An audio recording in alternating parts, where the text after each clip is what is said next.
close. Well, closer anyway. Got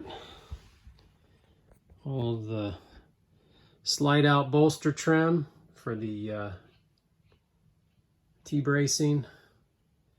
I still have to build the framing that goes around the inside of the slide out floor that widens this platform.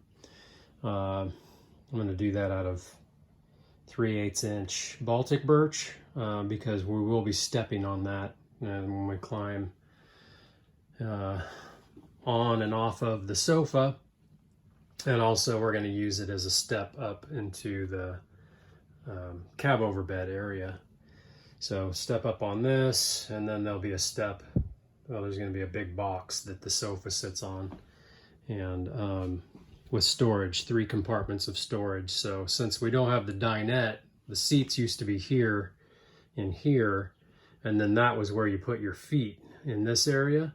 This is going to be one big storage box area at the height of the exterior access doors all the way out. And the sofa will sit on that, and it's going to be divided into 3 compartments. So, you know, the width, the original width of the dinette seat will be 1 compartment, and then the other compartment same width as the old dinette seat, and then this one big compartment will be access from the inside only through the box. This will be one big flip down door to access all 3 boxes from the inside, or you can access the 2 outside edge boxes from the outside access doors. So I think that'll be cool. It's going to be a lot of extra storage. You know, that area is where I'll probably put my ground mount solar panel that I have under the bed right now. And I don't know what we're going to put under there. Probably some lighter weight stuff, blankets, sheets. We've got our great big 20-foot floor mat, 20 foot by 12 foot floor mat out there that we put out in front of out the back of the camper by the patio for clean space. So it's coming together. We're gonna probably end up painting this. Well, I know we're gonna paint these caps, but we're gonna end up painting this frame area an accent color. So the color that we do this carpet, and I still have this area down here is going to be an accent color in vinyl, and then the trim piece that goes above the entry door, there's like kind of like a little trim piece that goes up there, and that will be covered in the accent color as well. So I'm leaning more toward the color of that the sofa is, which is like a super dark brown, almost black, but it's got a little bit of burgundy in it. I think that would look good with the black appliances, and we've got dark gray or medium colored gray bed sheets and dark gray pillow shams. So I think that'll look really good. And then we'll have a curtain that goes across here. New exterior T-moldings going up. Got the new butyl tape on there. I'm going to get this thing fastened in. I got the all the T-molding and the exterior trim put up. I just need to get the seal put on. I cleaned everything off, all the old seal with mineral spirits yesterday evening. So all those old seals are all clean and ready to be resealed if needed. And of course I need to reseal all around the T-molding. Check it out from the inside here.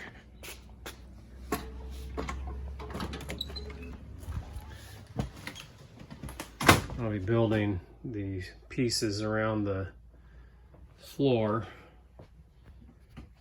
Go ahead and wind it out here.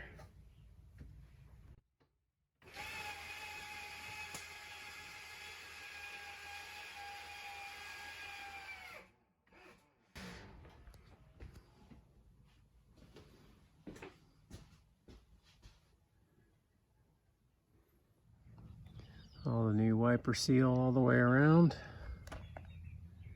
Everything overlaps so the water stays away from the opening on the top and on the bottom. Got it that way on both sides here.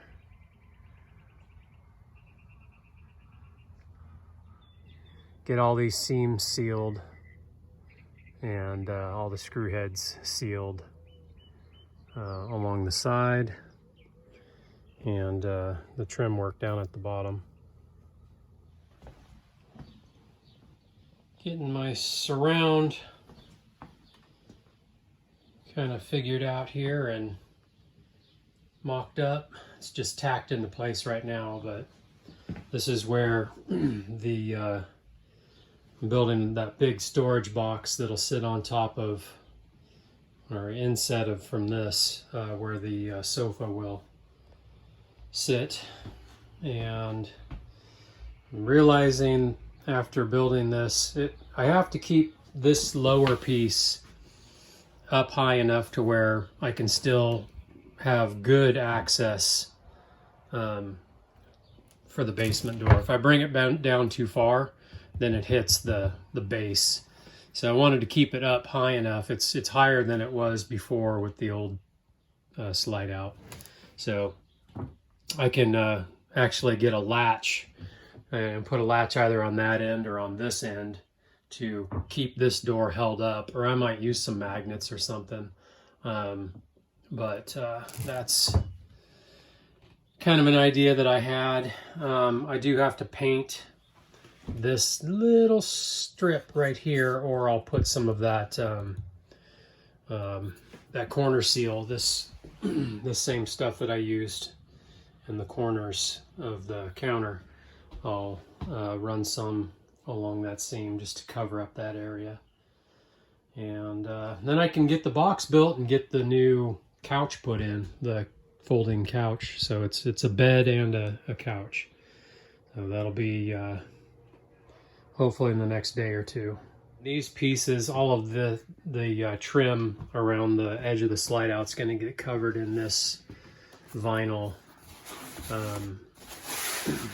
It's a cream color, really close to the same color as the walls. This better lighting here. So it's kind of an off-white cream color that I think will match really well. It's just a vinyl Tolex that I put on my speaker boxes. So that'll go all on each piece of this wood. I'll individually wrap them. And I did that because I wanted to be able to remove this easily. So everything is screwed in from the top or on the side that I can easily access the screws. So if I need to remove this for some reason, even if something gets dropped down in the corner, if I need to get my arm down in there to pick up something that we dropped, it'll be easy to get to. So a lot easier than the old one. The old one, if you remember that video, I had a heck of a time trying to get that surround piece off. It was bolted up in all kinds of weird places, and nailed and stapled and screwed, and everything was really hard to get to. So I made sure that when I figured out what I was going to do here, that it was going to be easily removable. Hopefully I won't have to remove it, but just in case. All right, so I'm getting the cabinet framed out, the box that the sofa is going to sit on. So I've got my little brace pieces mounted over the cabinet, or the access doors for these storage compartments, and then the braces here for the main storage compartment that'll be accessed from the inside, only the inside. These we can access from here or here on the inside, and obviously on the outside there. This is going to be raised up 13 inches, and then the sofa sits on top of the platform. So I still have to build my walls up, to put bracing there, and then corner bracing in here, and then build these walls up using the 1/2-inch Baltic birch marine plywood strips, 1 1/4 inch strips, and get everything glued up and screwed down to the floor, and then glued up and screwed to the walls. And then I can set my platform on top and get my doors built and all that good stuff. Well, I'm getting the little pedestal for the sofa built. It's also going to be the storage compartment. So it's the platform for the sofa, and underneath that is where the storage is going to be. Went and got some Baltic birch, building it out of 1/4 inch Baltic birch marine plywood. And I'm actually going to do, there's going to be 5 compartments. So the 2 side compartments are going to be separate compartments. One's accessible from the inside, one's accessible from the outside.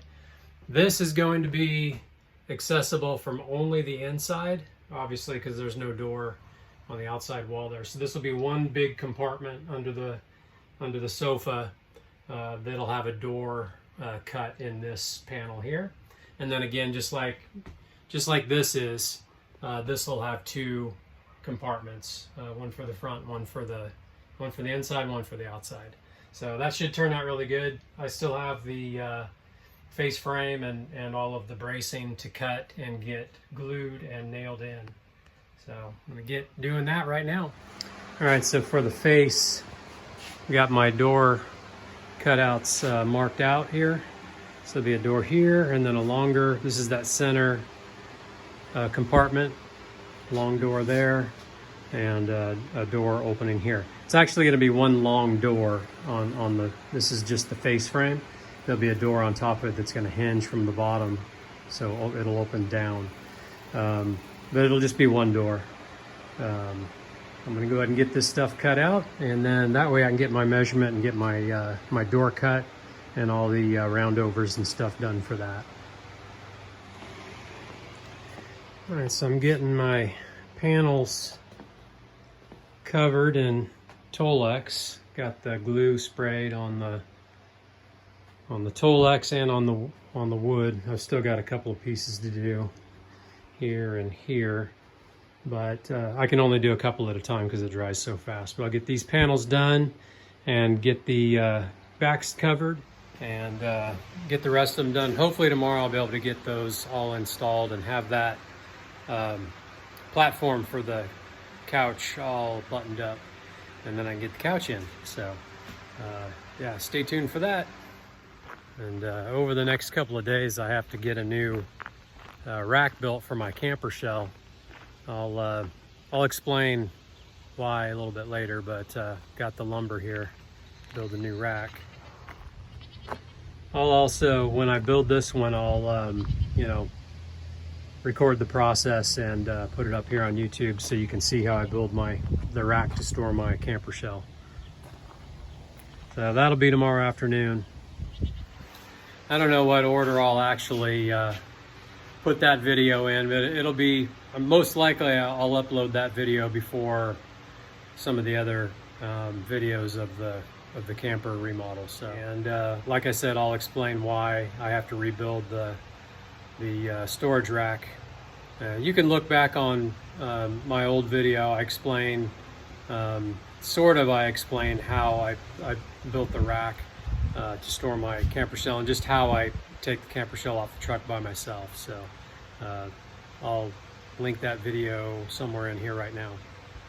Well, it's been a couple days since the last clip.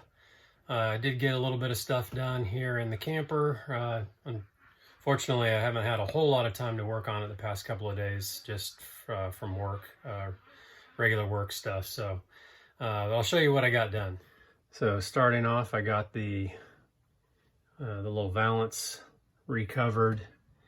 I went to the fabric store and got some super dark brown mocha vinyl, and covered, you know, all the accent pieces with that. So that I got done. I got the platform for my sofa done, and it's and the door, flip down door with the 3 front compartments. So this is that really deep one here, that one, and then there's my access for the Happy Jack motor. And this is covered in that brown with the same matching handles that we have on the cabinets. And let's see, I got the trim painted and the little brace pieces covered and installed. And then I got the piece where that green carpet was, I got that piece installed and put some aluminum trim on the back side so stuff doesn't get hung up on it when we're, you know, loading chairs or whatever we decide to put under there. Let's see. Yeah, I got the touch-up paint done all on the long, that wall on both sides of the trim welt. And then this wall up here, I put 2 coats of paint on. So I got that done. I'm getting ready to install the rest of the molding around the floor and in the corner joints all along the seams where I cut out all that the old stuff that was all cracking, and I'm going to replace it with this stuff. I have some tan, cream color, and then I have the gray. So the gray will go along the floor, all along here, and then the tan will go, you know, in the areas where I cut out that cracked stuff.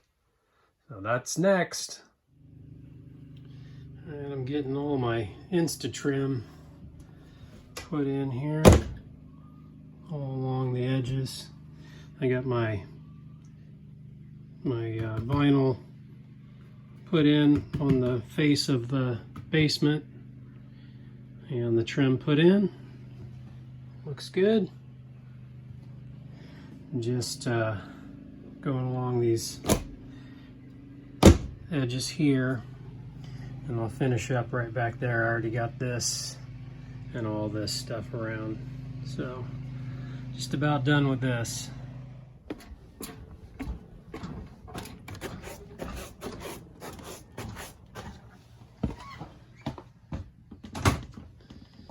Alright, I think all that's left now is to get the sofa put in. I just got the bathroom door installed. Of course, I scratched it in a couple of places that I'll have to touch up, but it's not a big deal. And redid my handle was all messed up, so I redid that. And this lock never worked because they had this thing framed out for the towel rack, so you could never get to the lock. So I notched all that out. I still need to paint it. I don't even know if I have to paint it, but I might just touch it up a little bit. And but yeah, now it locks. You can push the lock button and then you can unlock it. Same with the outside. Closes nice and easy. Opens right up. Happy about that, because that thing's never worked properly. And I redid all the seal all the way around. And instead of having the seal on the door, I put it on the door frame. So I think that's looking good. So I've got to get to building that rack for the storage rack for my camper shell. So I can get the camper shell off the truck and get this thing loaded onto the truck and pull it around front. Because I still need to test my water and, you know, go through all the basic systems. I'm going to do a leak down test for my propane, because it's been, you know, the camper's been sitting for, you know, 8 months. So want to, you know, go through and do basically a full inspection on it, all the systems, make sure everything's working properly, get it all plugged in up front, because I have the 30 amp plug up there. I can run the refrigerator, and, you know, I can run the air conditioner when I'm out here working and stuff too, so that'll be nice, because it is hot. It is, oh yeah, 101 degrees out here. I'm not sure if I showed you that. I put that brown leatherette stuff, the same that I did here and up on the bolster braces. So I think that looks good. And oh yeah, I did show you guys, because I remember showing you the valance above the door. So So I got yeah, mini blinds to put in, the slide out. We're still going to paint this wall. We're going to do something with this wall. I'm not sure what, if we're going to have the kids do a mural on it, or not quite sure what we're going to do. Do some type of accent color in there, so I think that'll look nice. And get the sofa installed, and well, that's about it. Start planning the next trip. So yeah, I guess I'll leave you guys on where we're at now for this video, and we'll catch you on the next one. Hopefully next video everything will be done and this thing will be loaded up on the truck camper. So we'll see you then. Later.